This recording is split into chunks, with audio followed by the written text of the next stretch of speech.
Drink for the thirsty, food for the hungry. You've probably visited plenty of inns in Skyrim, but have you ever wondered how many stars they could actually get? I decided to check out every inn in the game and take a closer look. How comfortable are the rooms? Is the tavern area clean, cozy and spacious? Do they offer a good variety of food? Is the service friendly and helpful? I'll be rating each inn from 1 to 5 stars across 4 categories: tavern space, sleeping room, service and food. Then I'll calculate the average to give each inn its final score. Let's get started. Let's kick things off with the Banneret Mare in Whiterun. It's probably one of the most well-known inns in Skyrim, since most of us end up here pretty early in the game. And honestly, first impressions are great. The moment you walk in, the place feels warm and inviting. That central fire pit surrounded by benches is such a cozy touch. It really gives the vibe of a place where locals hang out, share stories and just chill. There's even a bard playing nearby, adding to the whole atmosphere. It's lively without being overwhelming. There are 5 tables in the main area and one more tucked into the next room, which feels like plenty of seating for guests.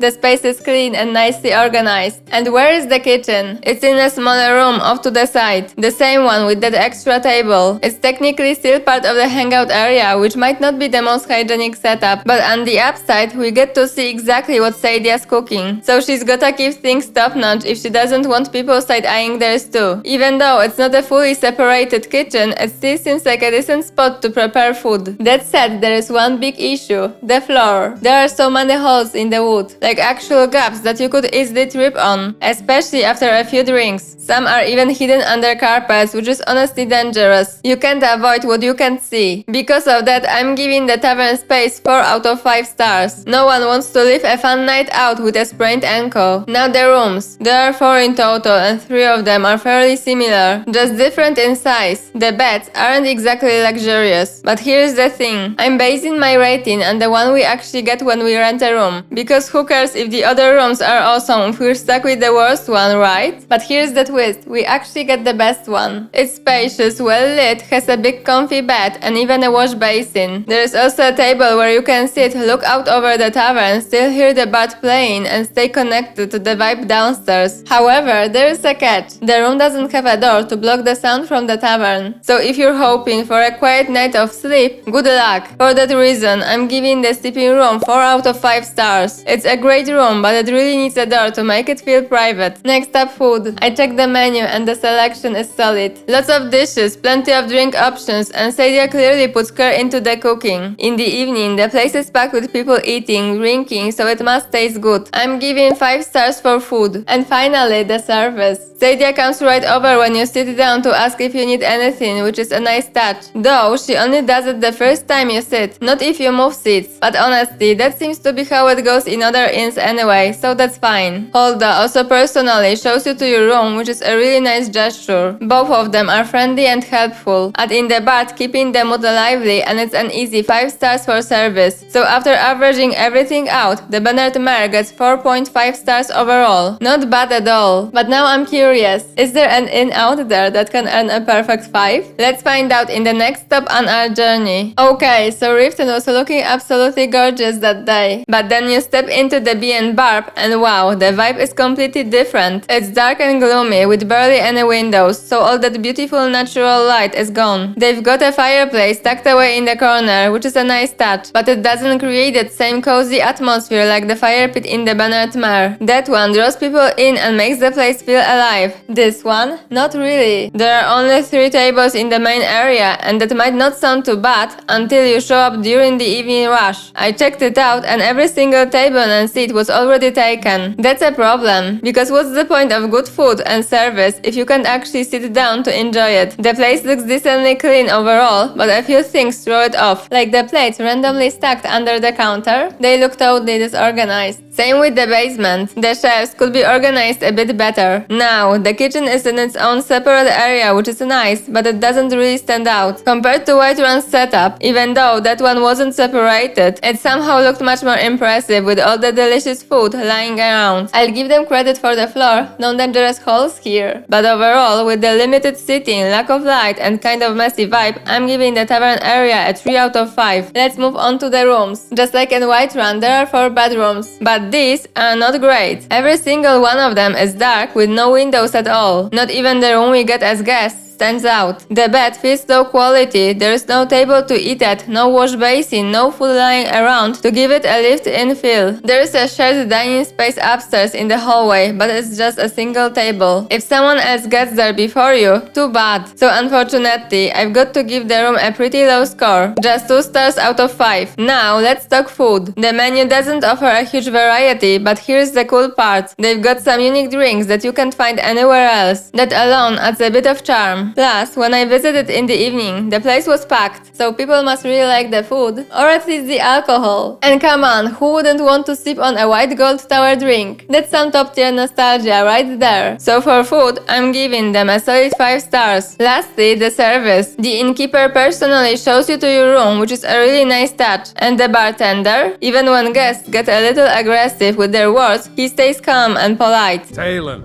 another round. I think you've had plenty, Volwolf. Maybe you should head on home. You stupid lizard. I said give me some more drink, or I'll have your head on a pike.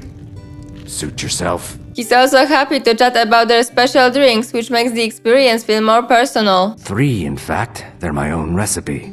Brought them over here from my days as a bartender in Gideon. First is the Velvet LeChance, which is a mixture of blackberry, honey, spiced wine, and a touch of nightshade. Perfectly safe, I assure you. I'm not sure about those nightshades. Second, we have the White Gold Tower, which is heavy cream with a layer of blended mead, lavender, and dragon's tongue on top. That one sounds very promising. The bartender is really nice to chat with. He even shares some personal stuff, like wanting to ask Kirava to marry him. The only real downside is that there is no bard. You really feel the silence when you walk in. It's oddly quiet. So for service, I'm going with 4.5 stars. When you average everything out, the V&B bar plans at 3.625 stars overall. Not exactly an epic review. It's got potential, especially with its unique drinks, but it's just not the best place to stay. Okay, let's check out an inn in one of the smaller cities, Morsal. The tavern here is pretty small and has a super simple design. But you know what? I kind of like it. There is a fire pit right in the center that gives the place a cozy feel. They've got these long tables with benches, which works, although I do wish the tables weren't pushed up against the wall. That way we could have benches on both sides. But hey, it's Morsal, not exactly a packed city, so I guess space isn't really an issue. The floor is made of stone, so there is zero chance of finding any weird holes like in the Bannered Mare. There is no separate kitchen here. The only place to cook is the fire pit, and it's right in the middle of the tavern. Not ideal, honestly, but props for keeping the space super tidy. Just take a peek under the counter. Everything's placed so neatly. Also, there's a hammer lying around. Maybe it's for handling the more difficult customers? I checked every shelf I could find, and they're all ridiculously well organized. So, for the tavern area, I'd give it a solid 4 stars. It could use a separate kitchen and maybe a touch more personality, but overall, not bad. Now, for the rooms. There are 3 in total. 2 smaller ones that remind me of the ones in Riften, but a bit nicer. At least you get a table and a window here. The room we actually get as guests is surprisingly good. It's got a big bed, a table, some wine, and even books to read. Honestly, for such a small inn, it's impressive. Although, there's a random bucket with a broom in the corner. Like, am I supposed to clean the room myself? Or did the innkeeper just use it as storage? Either way, it's a bit weird. And the biggest issue? No door. Yep, no way to shut yourself off from the tavern noise. Now sure, it's a quiet city, and in the evening there aren't many people around. But still, those should be non-negotiable. So for the room, I'm giving it 3 stars. And to the food. The variety isn't anything special. Definitely not as good as the Bannered Mare, and there are no unique drinks to speak of. When I stopped by in the evening, there weren't many people there, so it's hard to tell if that's because of the food or just Morsal being tiny. Still, I think 4 stars is fair. And finally, the service. The innkeeper does the usual and shows you to your room, which is always a nice touch. But no one comes to your table to offer food or drinks. And the bard? Yeah, kinda lazy. In other inns, they're almost always playing something. Here, he's just standing around. And as far as I know, he might be the worst bard in Skyrim. Even the innkeeper doesn't doesn't seem happy about the bat, so honestly, having him around might be worse than not having a bat at all. So service gets 3 stars from me. When you average everything out, Mortal's Inn lands at around 3.5 stars overall. Let's move on to the Silverblood Inn in Markarth. And right off the bat, I've gotta say, it's not off to a great start. The first thing I notice when I walk in is the serious lack of tables. You've got a few spots to sit around the fireplace or at the counter, but that's about it. For a tavern in a big city, it's surprisingly limited. I took a look behind the counter. There should be some plates, ale, or at least few tankards, but mainly we've got a carpet, a couple of baskets, and a broom. There is no actual kitchen here either, just a fireplace with chairs around it for guests. Not exactly the best setup if you're planning to cook anything decent. The tavern itself has an interesting look overall, but those shelves and barrels stuck near the entrance? Replace them with some proper tables and the place would not only look better but also offer more space for guests. So yeah, I'm giving the tavern area 2 out of 5 stars. Brutal, I know. Now onto the rooms. There are 6 in total. 2 large ones that actually look awesome, with fireplaces and nice tables to sit at. But we don't get one of those, of course. We get the worst of the smaller ones. There's clutter on the table, like dishes left from the last guest, and the corner filled with sacks and barrels really makes it feel more like a storage room. The other small rooms are a little better organized, which makes it even more disappointing that we didn't get one of those. I was really hoping for one of the big fancy rooms, but with what we got, I'm gonna have to go with 1.5 stars. Honestly, it feels worse than the room in Riften. Now for the food. The variety is just the standard stuff, nothing special. Only the Bannered Mare in Whiterun really went all out with a big menu. When I stopped by in the evening, the tavern wasn't busy at all, and considering Markarth is a pretty big city, that's not a great sign. No proper kitchen and not much food visible anywhere, except in the rooms. So I'm giving the food 3.5 stars. It's hard to judge fully, but I don't think I'd come here for dinner, especially if the meat is being bought from the merchant outside. And last but not least, service. Fabri comes over to offer me a drink, but as she walks over, she throws in some rude comments to her husband. Frobby, our customer needs a drink. Too lazy to give him a drink. You want a drink? Unlike my husband Clever, I watch after our guests. What was that you said, venomous wife of mine?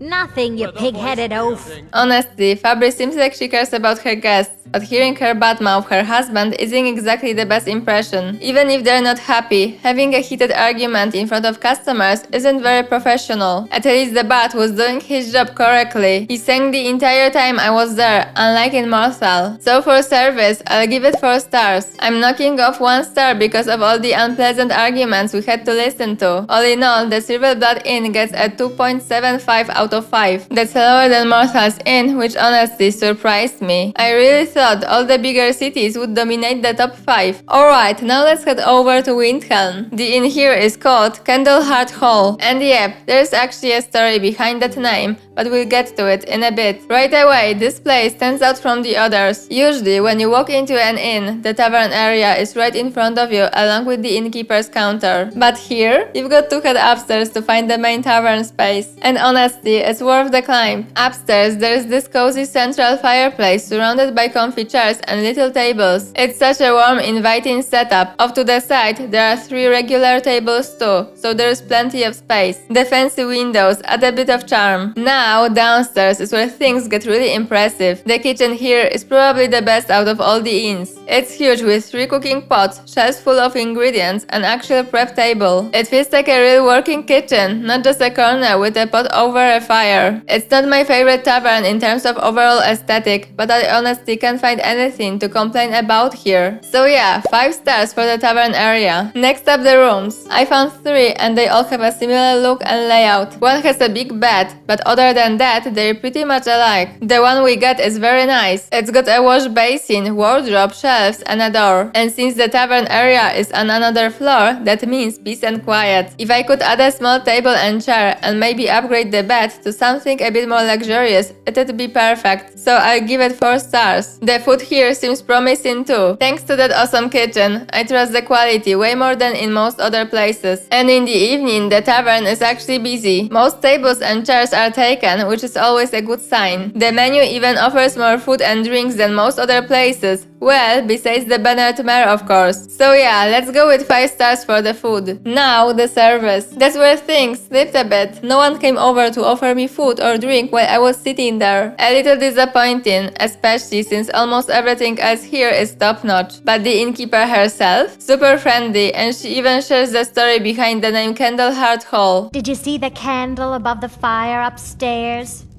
It was lit 163 years ago, back when this building was the home of a grand warrior named Wundheim.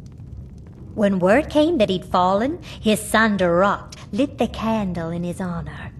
Nobody knows why it still burns. It's always nice when someone actually wants to chat instead of rushing you off. Plus, she personally shows you to your room, which is always a great touch. Other than that, there is a very active bard. So because no one actually came over to take my order, I'm dropping the service to 4.5 stars. So the final score for Candleheart Hall is 4.625 stars. A few small changes and it could have been a perfect 5. Ah, so close. Alright, so there are 10 inns that share the same layout as the one in Morsal. I'm gonna speed through them, just looking at what's different and giving you the final score. No need to drag it out and bore you. The inn in Dawnstar is basically a copy-paste of Morsal's. The only real difference is that the bard here actually sings on request. Unfortunately, she's not a good singer. And the braggart named Ragnar was boastful no more. Yes, sirrah. When his ugly red head rolled around on the floor. Same in Morsal. Wasn't good there either, so the vibes kinda similar either way. So yeah, same score, 3.5. Next up, Winterhold. What's kind of interesting about the inn here is that the owners have a bedroom in the basement. Neat little detail, but honestly, it doesn't change anything for the guests. So no bonus points for that. The area behind the counter feels a bit messy, there's no bed inside and the room we get is pretty small. So yeah, not the coziest stay. I'm giving it 3.25 stars. Next, let's check out the inn in Falkreath. The tavern looks pretty much the same as the one in Morsal, but it's not quite as tidy. On the bright side, there is an alchemy table and the bard is actually doing their thing. So I'm giving it a solid 3.75 stars. Next up, Riverwood. The bard's here, which is something, but the service?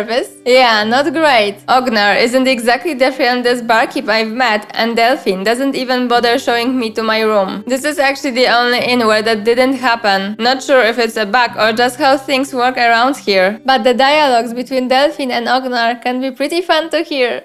Orgnar. Orgnar, are you listening? Hard not to. The ale is going bad. We need to get a new batch.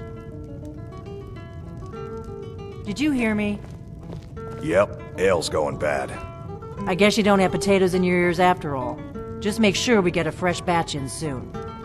Welcome. Let me know if you want anything. Think I got a clean mug around here somewhere. The enthusiasm in Ognar's voice is just epic. Now there is that one cozy room with the secret underground hideout. We all know about it. But nope, we don't get that one. Instead, we get a smaller room than in Morsal. But hey, at least it has a door. The tavern isn't super tidy, but there's an alchemy table which is a nice touch. After checking everything out, my final score is 3.25. Moving on to Rorikstad, the inn here doesn't offer much more than we saw in Morsal. The only difference is that the rented room has 2 single beds instead of 1 large bed, and there is no bard here either. So yeah, slightly less cozy. I'm giving it 3.5 stars. Now let's see Ivarstead. I was actually a bit surprised when I walked into the inn here. Right away, the lady offered me a drink. I mean, a lot of big city taverns didn't even bother with that kind of service, let alone one in a smaller village, so that's a big plus in my book. The bard's here too and is pretty active, not constantly performing, but enough to add to the vibe. I got the biggest room again, which is always nice. The only odd thing is there is a bedroll just lying on the floor in the tavern area. Overall score 3.875. Alright, so Dragonbridge is pretty much the same as the other inns we've seen so far. The only real difference is there is no bard and the room we get has a smaller bed. But here's a fun little tidbit. The innkeeper used to work at the Winking Skiver. Kind of a cool backstory. Overall score 3.375 stars. Moving on to the Nightgate Inn west of Windhelm. What stands out here are the skulls on the walls. Like in Winterhold, there's a basement with sleeping space, but it looks different. After seeing the nightstand, I'm not sure I'd want to stay here. Another difference from Morsel is that here we get a smaller room. Final score 3.375 stars. Next up, we've got the inn in Kinesgrove, a small little settlement near Windhelm. Honestly, it's pretty similar to the one in Morsel, just without a bard. So, nothing too special here. Final score 3.5. The last similar inn we've got is at Old Rolden, east of Markarth. It's completely empty, even at night, which gives it a bit of weird vibe, but it doesn't surprise me since the inn is in the middle of nowhere. But here's a cool fact. This inn has a room where Tiber Septim once stayed. That's right.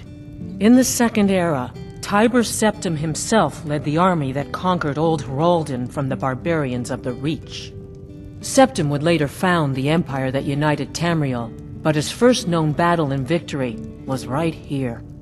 And this inn has the very bed the great general slept in on his first night as Old Rolden's liberator, as good as it was hundreds of years ago. Plus, the room has one big bed and one small bed, making it perfect for a family trip. Now, because a famous person stayed in the room we rent and the fact that it can actually fit a whole family, I'm giving the room 1 more star compared to Morsel. I guess that in real life, a lot of people would probably want to book a room just because someone popular slept there. But aside from that, nothing really stands out and there is no bard. So, I'll give the whole inn 3.75 stars. Now let's check out the Winking Skiver in Solitude. Could this finally be the 5-star inn we've been looking for? Let's find out. First off, I really like the vibe here. The tavern is nicely divided into different sections. You can grab a seat by the bar, chill around the fireplace, or hang out in the main space near the bar. There's even a little tucked away table if you're in the mood for something a bit more private. So yeah, plenty of seating, and it all feels really well laid out. There's also a good amount of spiced wine around, probably fresh from the market nearby. And the setup's pretty neat. There's a small pantry near the bar and a basement below the tavern, so no random barrels or supply shelves cluttering the hangout spots. I really like that. Now, here's where I have to knock it down a bit. There's no proper kitchen, just a fireplace. So for that, I'm giving the tavern area 4.5 stars. Still great, just not quite perfect. Moving on to the rooms, we've got 3 of them and they're all pretty spacious with comfy beds. The one we got is actually the best one here. It's got a big bed, a wash basin, and 2 sitting areas separated by bookshelves. One looks like a spot for a meal, or maybe a private drum solo concert, and the other feels more like a cozy reading nook. There are also plenty of windows, which makes the whole room feel bright and airy. Plus, there's a food scattered around, which is always a nice touch. So yeah, easy 5 stars for the room. As for the food, the menu looks fairly standard. I do wish there was a bit more variety, especially since Solitude is such a big city, but in the evening, this place is packed. Almost every table is taken. Either the food's great or Yvette's spice wine is putting everyone in a good mood. Still, with no real kitchen to prep anything fancy, I've got to give the food 4 stars. Now the service. The bards doing their thing. Singing, playing, adding a great vibe to the place. The innkeeper is super friendly and even shares the story behind the inn's name. He personally shows you to your room, which I always appreciate. The only downside is that no one came by to offer food or drink. So I'm giving service 4.5 stars. That brings our total for the Winking Skiver to 4.5 stars. So close, but still no perfect score from any inn. The last inn we're checking out is the one in Ravenrock. And let me tell you, it's a lot different from the others. Right when you walk in, there is this cozy vibe with lots of tables and a fireplace. Downstairs, there's a bar and a few more tables. Everything's well organized, which is always a plus. There is no separated kitchen, just the fireplace in the upper area, so I'm giving it 4.5 stars for the tavern space. Now, the rooms here are pretty unique in layout. The one we get looks really nice. The only things it's missing are a wash basin and maybe a slightly more comfortable bed, so I give the room 4 stars. The menu is pretty standard, but there are some cool special drinks like sujama. In the evening, it gets pretty busy, so you know the quality is decent. But since there is no kitchen to make super high-end meals, I give the food a solid 4.5 stars. Special drinks definitely bump it up. Without them, it'd be 4 stars. Unfortunately, there is no bar around and no one offers a drink when you walk in. But the innkeeper is super friendly, shares some cool stories about the tavern's name and talks about the special drinks. Plus, he even showed me to my room, so for service I'll give it 3 stars. In total, I'd give the whole place 4 stars. So, those were all the inns. There are a few others like Drunken Huntsman or New Genesis Corner Club, but since we can't rent a room there, I didn't want to give them any scores. So here's the list, all the inns ranked by their scores. What do you think? I was definitely surprised by some of these numbers. Some were way lower than I expected and others higher. Of course, it wasn't easy to give fair ratings, so some of these inns might have ended up with different scores if I looked at them from a different perspective. That said, I didn't expect the Windhelm Inn to score so high. It's a bit of a shame that each room costs 10 gold to rent though. It would have been nice to factor in the room prices compared to their quality. My personal favorites are the inns in Whiterun, Solitude and Riverwood. What about you? Which one's your favorite? I'm also surprised by how many inns there actually are. Of course, it would have been more interesting if all of them had totally different looks, but honestly, about 10 of them are almost identical. I hope you enjoyed the video. Until next time, thanks for watching.